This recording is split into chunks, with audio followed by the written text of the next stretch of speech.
উত্তরাধিকার সম্পত্তি বন্টনের সময়সীমা জানতে চাই।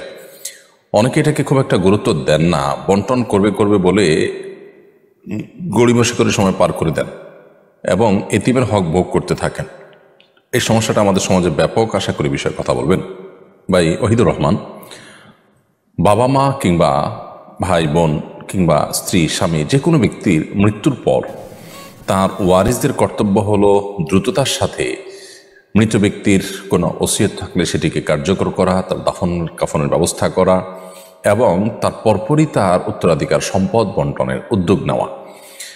আমাদের দেশে উত্তরাধিকার সম্পদ বছরকে বছর পড়ে থাকে, বন্টন করা হয় না, অবন্টিত থাকে। এটা অনুচিত কাজ। বিশেষ করে এই কাজ থেকে অনেক অন্যায়ের দুয়ার উন্মোচন হয়। কারণ বছরকে বছর যখন সেটি বন্টন হয় না, তখন যাদের গায়ের জোর বেশি থাকে তারা সেগুলোকে দখল করার সুযোগ পায়। যারা দুর্বল তারা আস্তে আস্তে তাদের যে অধিকার সেটি থেকে তারা বঞ্চিত হয়ে যান। তাদের অধিকার থেকে একসময় তাদেরকে পরিপূর্ণ বঞ্চিত করে দেওয়া হয়।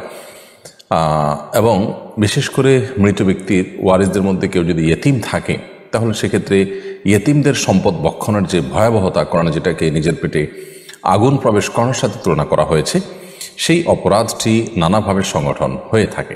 আর এই কারণে একজন বিচক্ষণ, একজন দায়িত্বশীল, একজন মুসলমান হিসেবে আমাদের কাজ হবে যে আমাদের প্রিয় কোনো ব্যক্তি যার ওয়ারিস আমরা, আমাদের রক্ত সম্পর্কীয় কোনো ব্যক্তির মৃত্যুর পরপর তার দাফন কাফন, তার ওসিয়তের কার্যকর করার পরপর, ঋণ থাকলে এটা পরিশোধ করার পরপরই দ্রুততার সাথে তার পরিত্যক্ত সম্পদ বন্টন করা।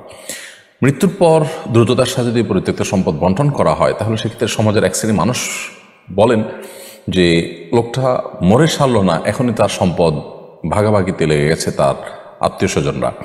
এটাকে সমাজ খারাপ চোখে দেখে। তো সমাজের এই খারাপ চোখে দেখাটাকে আমলে না নিয়ে বরং যত বিলম্ব হবে তত এখানে পরস্পরের অধিকার নষ্ট হওয়ার ব্যাপার থাকবে, সেটি মাথায় রেখে দ্রুততার সাথে এই উত্তরাধিকার সম্পদ বন্টন করাই হলো কর্তব্য। যদি কোনো ফ্যামিলিতে উত্তরাধিকার সম্পদ বন্টন একটু পরে হলেও কেউ কারোর প্রতি কোনো প্রকার হক নষ্ট হওয়ার কোনো আশঙ্কা না থাকে, অথবা এতিম কোনো শিশু না থাকে ওয়ারিসদের মধ্যে, সেরকম কোনো রিস্ক না থাকে, ভাই বোনরা নিজেরা স্বেচ্ছায় তাদের সম্পদগুলোকে যৌথ রেখেছেন এবং তাদের মধ্যে বোঝাপড়া আছে, শরিয়ার নিয়ম অনুযায়ী তারা বাবা মার রেখে যাওয়া সম্পদ বা মৃত ব্যক্তির রেখে যাওয়া সম্পদকে তারা বন্টন করবেন, এখন তার যে লভ্যাংশ বা তার সেখান থেকে প্রাপ্ত যে সম্পদ সেটা তারা বন্টন করছে, এরকম যদি হয় যে তারা তাদের মধ্যে মিউচুয়াল আন্ডারস্ট্যান্ডিং আছে এবং কোনো প্রকার জুলুম কেউ কারোর প্রতি করছে না, শরিয়ার নিয়ম অনুযায়ী করছে, তাহলে সেটা জায়েজ আছে। কিন্তু দীর্ঘদিন পর্যন্ত ফেলে রাখার এই কালচারটা মোটেও ভালো কালচার নয় এবং দ্রুততার সাথে বন্টন করা উচিত। যদিও শরিয়ত এক্ষেত্রে নির্দিষ্ট কোনো সময় বেঁধে দেয়নি যে এতদিনের মধ্যেই বন্টন করতে হবে, তবে যত দ্রুত সম্ভব এগুলো বন্টন করে ফেলাটাই হলো বিধেয় এবং উত্তম।